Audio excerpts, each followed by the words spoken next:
3월 30일 화요일 사순절 10분 말씀 묵상 가족 예배를 시작하겠습니다.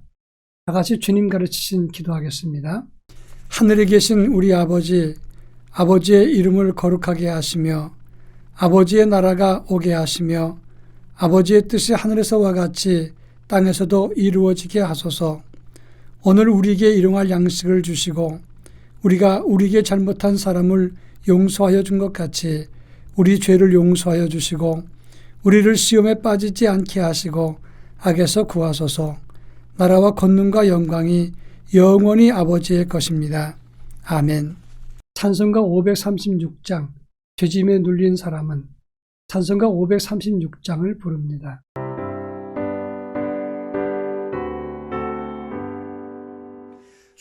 죄짐에 눌린 사람은 다 주께 나오라. 주 말씀 의지할 때에 곧 평안 얻으리. 의지하세 의지하세 주 의지하세.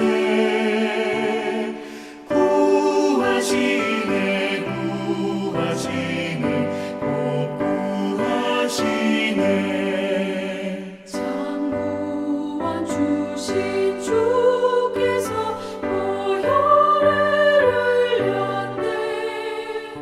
눈 거치게 할 비에 온몸을 잠그세.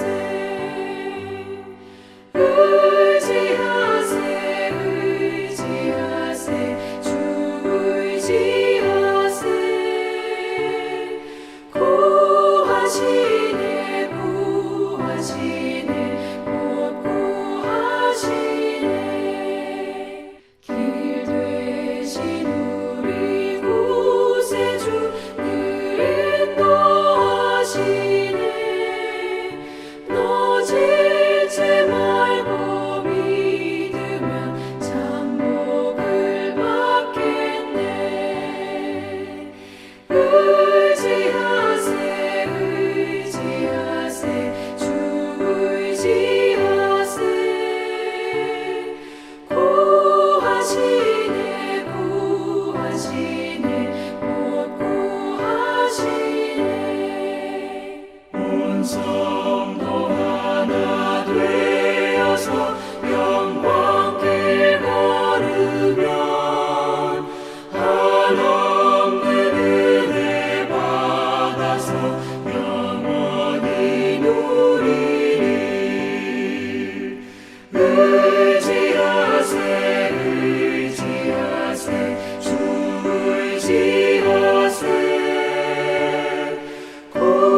구하시네 구하시네 곧 구하시네. 이 시간 우리에게 주시는 하나님 말씀은 누가복음 21장 5절로 9절 말씀입니다. 누가복음 21장 5절로 9절 말씀을 한 절씩 교독합니다. 제가 전체를 읽겠습니다. 어떤 사람들이 성전을 가리켜 그 아름다운 돌과 허물로 꾸민 것을 말하매 예수께서 이르시되 너희 보는 이것들이 날이 이르면 돌 하나도 돌 위에 남지 않고 다 무너뜨려지리라. 그들이 물어 이르되 선생님이여 그러면 어느 때 이런 일이 있겠사오며 이런 일이 일어나려 할 때에 무슨 징조가 있사오리까? 예시되 미혹을 받지 않도록 주의하라. 많은 사람이 내 이름으로 와서 이르되 내가 그러하매 때가 가까이 왔다 하겠으나 그들을 따르지 말라. 난리와 소요의 소문을 들을 때에 두려워하지 말라. 이 일이 먼저 있어야 하되 끝은 곧 되지 아니하리라. 아멘. 고난주간 화요일을 결론의 날이라고 합니다. 그리고 예수님께서 공개적으로 전도하신 마지막 날이기도 합니다. 그 당시 대제사장과 서기관과 바리새인 같은 교권주의자의 그리고 종교 지도자들은 예수를 올무에 빠뜨리기 위해서 총공세를 아끼지 않았습니다.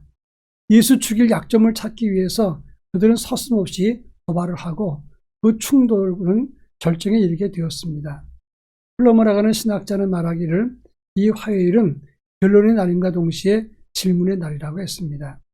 예수를 붙잡기 위해서 그리고 예수를 올무에 넣기 위해서 끊임없는 질문했기 때문에 이렇게 질문해 달라고 말했던 것입니다. 주로 어떤 논쟁이 있었는가? 권위의 문제, 경고의 세 가지 비유, 세금 문제, 부활 문제, 계명 문제, 메시아 문제, 서기관에 대한 경계 문제, 아부의 두 랩돈 같은 이런 여러 가지 이야기가 있었습니다. 쉴 새 없이 질문했고 도발을 이어갔으면서 동시에 12조요 공격조로 예수님을 공격했습니다. 예수 죽일 이유를 찾았지만 예수님은 끊임없이 차분차분하게 그들에게 적절한 대답을 해주셨습니다. 이렇게 사람들이 말로 공격하고 계속 시비하면 대단히 피곤하고 지치는데 예수님께서도 대단히 지치고 피곤한 상태에 놓이셨습니다.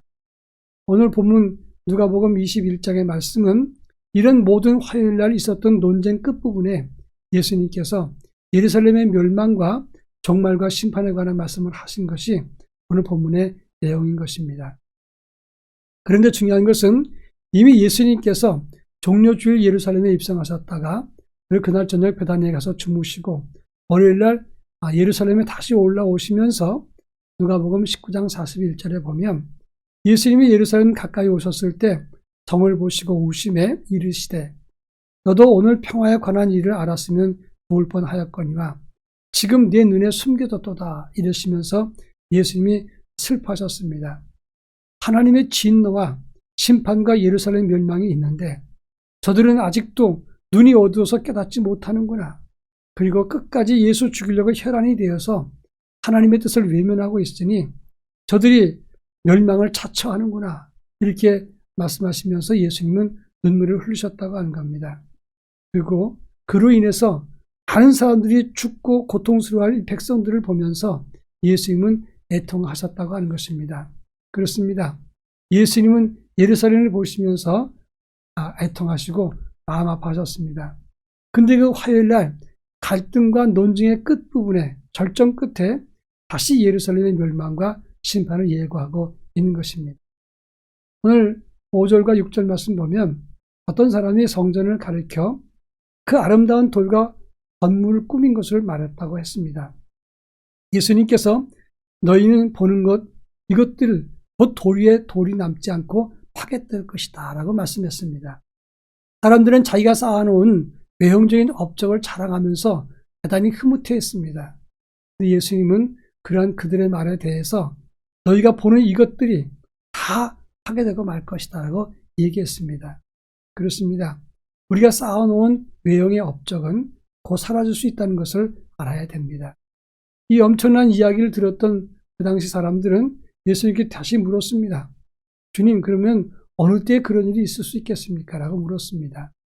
예수님 대답은 오늘 우리가 읽은 것은 9절까지지만 8절부터 18절까지 해서 자세하게 설명을 했습니다. 제일 먼저는 거짓 그리스도가 출현할 때 너희들은 미혹되지 말라. 두 번째는 전쟁으로 종말의 사인을 보일 것이고, 세 번째는 천재지변이 있을 것이고, 네 번째로는 성도의 핍박이 있으리라 이렇게 말했다고 하는 것입니다. 사실 이스라엘 역사를 살펴보면 기원전 168년에 안티오코스 에피파네스라는 사람이 유다 땅을 침범하면서 유다 땅에 큰 심판처럼 큰 혼란과 전쟁이 있었습니다. 많은 사람들이 죽었습니다. 그리고 성전이 유린당했습니다. 그런데 그 당시의 심판을 상기하면서 앞으로의 심판은 더 큰 심판이 될 것이라고 예수님이 예고하고 있는 것입니다. 사실 이 예수님의 예언은 그대로 이루어져서 주 70년 로마 디도 장군이 예루살렘을 점령하면서 파괴로 다 이어지고 말았다고 하는 것입니다. 왜 예루살렘이 멸망했을까요?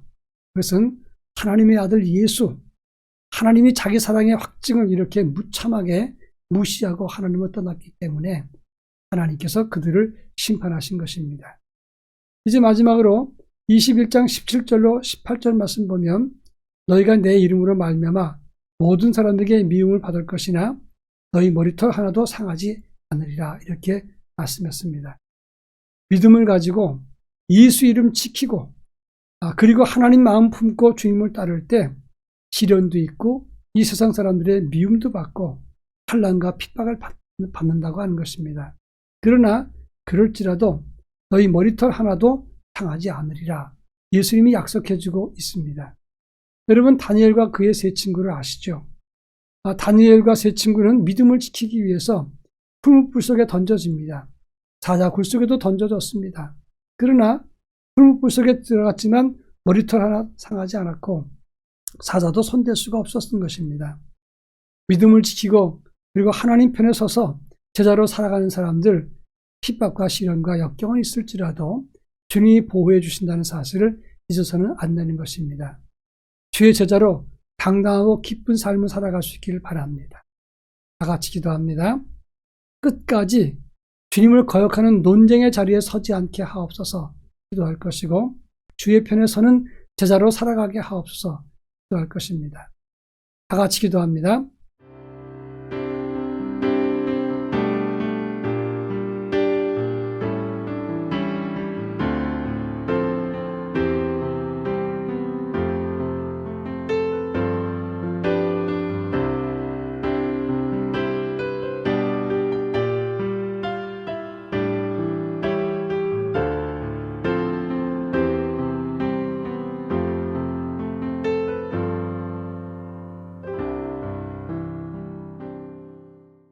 사랑 많으신 하나님, 주의 나라를 세우지 않고 주님을 거역하는 논쟁의 자리에 서지 않도록 저희들에게 은혜를 덧입혀 주옵소서.